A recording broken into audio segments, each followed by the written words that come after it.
Assalamualaikum warahmatullahi wabarakatuh. A'udzu billahi minasyaitonir rajim. Bismillahirrahmanirrahim. Wassalatu wassalamu ala asrafil anbiya wal mursalin wa ala alihi wa sahbihi ajma'in, amma ba'du. Hadirin hadirat jamaah salat tarawih rahimakumullah. Kanjeng Nabi Muhammad sallallahu alaihi wasallam bersabda, "Ihfadzillaha tajidhu amamaka." Ihfad, jagalah Allah, tajidhu amamaka. Ta'arraf, mendekatlah ilallahi maring Allah subhanahu wa ta'ala, firrokhoi, ketika engkau diberi karunia kelonggaran. Ya'rifka, maka Allah akan mendekat kepadamu, fi syiddati, ketika engkau berada dalam kesulitan. Ta'arraf, kita disarankan, diperintah untuk mendekat kepada Allah, firrokhoi, ing dalam tingkah longgar. Apa yang dimaksud dengan ar-rokho? Fi zamani sa'atir rizki, nalikane kulo penjenengan penak golek rizki, wasihhatil badani, dan ketika kita diberi karunia kesehatan. Pada intinya, ketika kita diberi kekayaan, ketika kita diberi kelonggaran rizki, dan ketika kita diberi karunia sehat, dimohon, diperintah, dianjurkan untuk memaksimalkan mendekat kepada Allah subhanahu wa ta'ala. Ya'rifka fi syiddah, karena kelak nanti Allah yang akan mendekat kepadamu ketika dalam situasi sulit. Apabila di dalam ilmu ekonomi kita mengenal adanya deposit, maka deposit tidak hanya soal aset atau uang, tetapi soal amal kita juga mengenal deposit. Apabila kita dalam situasi yang ringan, apabila kita dalam situasi yang longgar, kita memaksimalkan waktu kita, memaksimalkan tenaga kita, memaksimalkan usia kita untuk selalu mendekat kepada Allah, maka nanti kelak apabila roda berputar, kita tidak lagi di atas. Apabila situasi berubah, tidak berpihak kepada kita, ya'rifka fi syiddah, sebagaimana sabda Nabi, Allah akan mendekat kepada kita. Hadirin, lebih jauh Imam Nawawi menguraikan bahwa Nabi Yunus alaihi salam, waruwiya an Anas marfu'an, dalam status hadis marfu', inna Yunusa alaihi salam lamma da'a fi batnil hut qalat al malaikah. Sebagaimana kita tahu, ada satu nabi yang oleh Allah diberi cobaan, ditelan mentah-mentah, diuntal oleh ewak Allah, ditelan oleh ikan yang sangat besar sekali, barangkali kita mengenalnya ikan paus. Yang menarik, ketika Nabi Yunus ini berdoa di dalam perut ikan, maka para malaikat justru bertanya kepada Allah subhanahu wa ta'ala, ya Rabb, hadza sautun ma'rufun. Ya Allah, ini suara yang tidak asing. Min biladin ghoribatin, tetapi kita tidak tahu ini suara siapa, berasal dari mana. Allah memberikan respon, ama ta'rifuna dzalik, mosok panjenengan ora do kenal karo swara iki. Qalu, para malaikat memberikan jawaban, waman huwa, sinten Gusti menika. Wa qala, Allah memberikan jawaban, abdi Yunus, tidak lain tidak bukan, suara yang engkau dengar adalah suaranya hambaku yang bernama Yunus alaihi salam. Para malaikat sontak bertanya kembali, abduka Yunus, betul apakah itu hambamu Yunus? Alladzi lam yazal yurfa' lahu amalun mutaqabbal wa da'watun mustajabah. Betul itu hambamu Yunus, yang amalnya selalu engkau terima dan doanya selalu engkau kabulkan. Allah memberikan jawaban, na'am, betul. Para malaikat kemudian melanjutkan bertanya, qalu, ya Rabbana, duhai Tuhan kami, afala tarham, masa panjenengan tidak memberikan rahmat? Apakah engkau tidak berbelas kasih?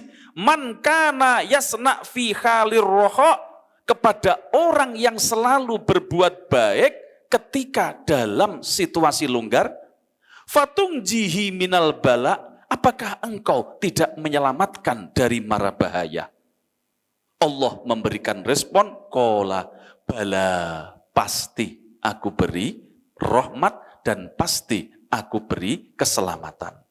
Fa'amaro, kemudian perintah sapa Allahu Gusti Allah Azza wa Jal, al-huta ing iwak Allah tadi, fatorohahu, atas instruksi Allah, ikan paus, ikan yang sangat besar tadi, melepeh. Apa bahasa Indonesia melepeh itu? Memuntahkan Nabi Yunus di pinggir pantai.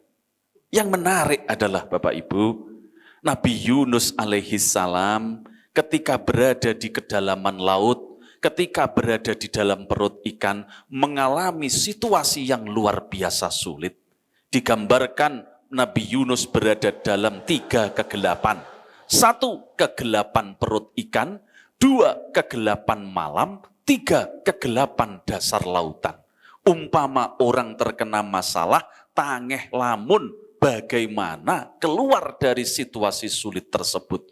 Bayangkan apabila dimuntahkannya tidak di pinggir pantai, dimuntahkannya masih di dalam lautan, bukankah akan menjadi hancur tercerai-berai oleh karena tekanan air laut? Oleh karena itu, apa yang menjadi amal Nabi Yunus ketika dalam situasi longgar, ketika dalam situasi yang menguntungkan, sangat bermanfaat bagi Nabi Yunus alaihi salam ketika berada dalam situasi sulit. Warawa as-saykhoni, yang menarik, doa apa yang dibaca oleh Nabi Yunus sehingga malaikat mendengar rintian tadarruk deple-deplenya Nabi Yunus.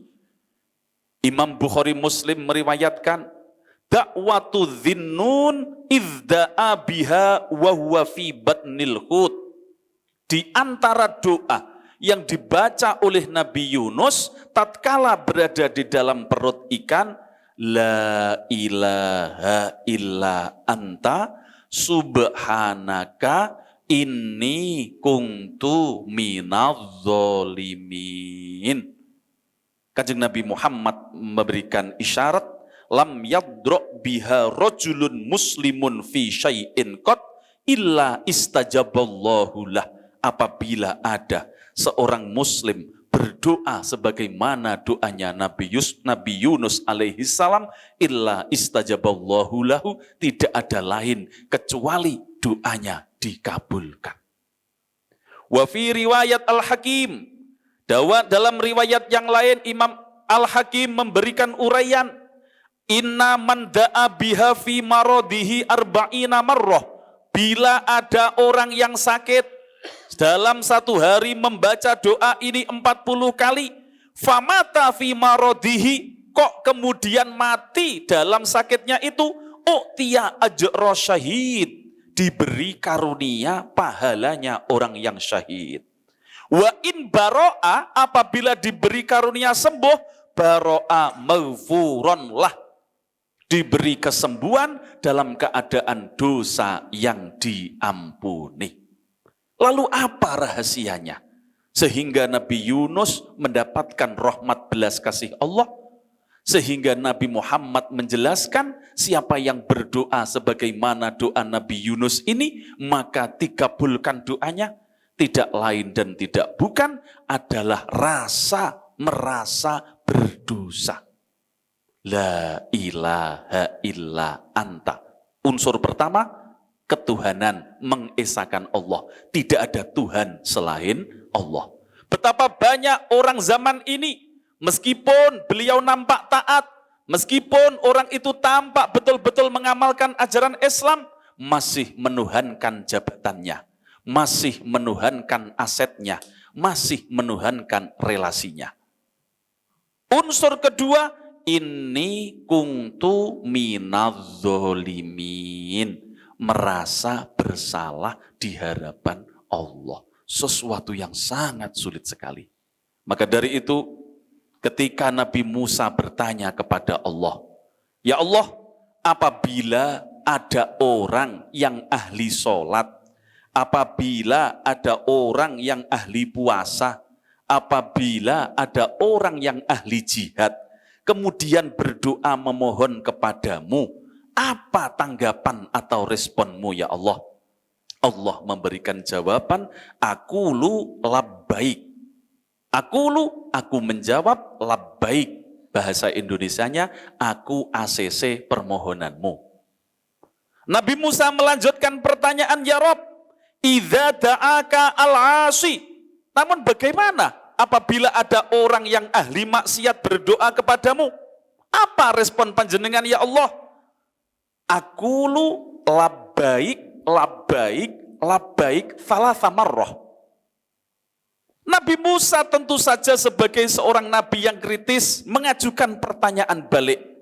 Karena respon ini seolah tidak fair, tidak adil. Apabila ada orang yang ahli ibadah Allah meng-ACC hanya satu kali responnya.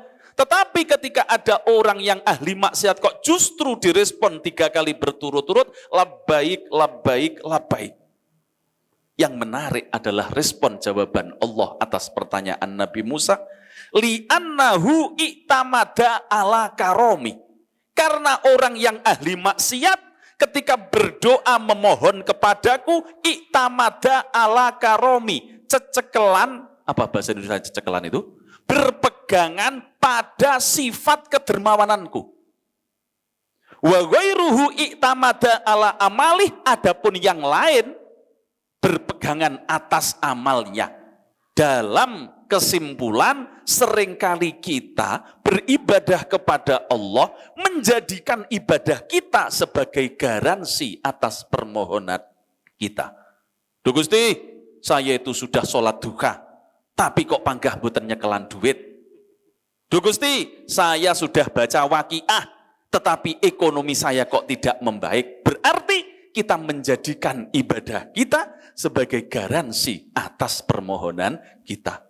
Berlawanan dengan orang yang tidak begitu beribadah, kok berani-beraninya jaluk nyanggone Gusti Allah, tidak lain tidak bukan, tidak ada yang dijadikan garansi, ora tau ibadah. Satu-satunya yang dijadikan pegangan, keyakinan adalah kemuliaan, karom, kedermawanannya Allah Subhanahu wa Ta'ala. Untuk itu, marilah kita bersama di bulan Ramadan barangkali intensitas ibadah kita meningkat daripada bulan-bulan sebelumnya. Tetapi berusahalah kita semuanya, meskipun ibadah kita ini nampak intensitasnya naik, semoga tidak menjadikan kita lalai atau menjadikan ibadah kita sebagai garansi atas permohonan kita. Ya Allah, kula pun poso genep 30 dina niki ya Allah. Tapi mengapa permohonanku tidak Engkau kabulkan? Nah, maka dari itu marilah kita bersama menata hati kita sembari memohon kepada Allah, semoga kita ditunjukkan kepada jalan-jalan kebaikan. Amin. Sesuai kontrak 15 menit. Lah. Assalamualaikum warahmatullahi wabarakatuh. Allahumma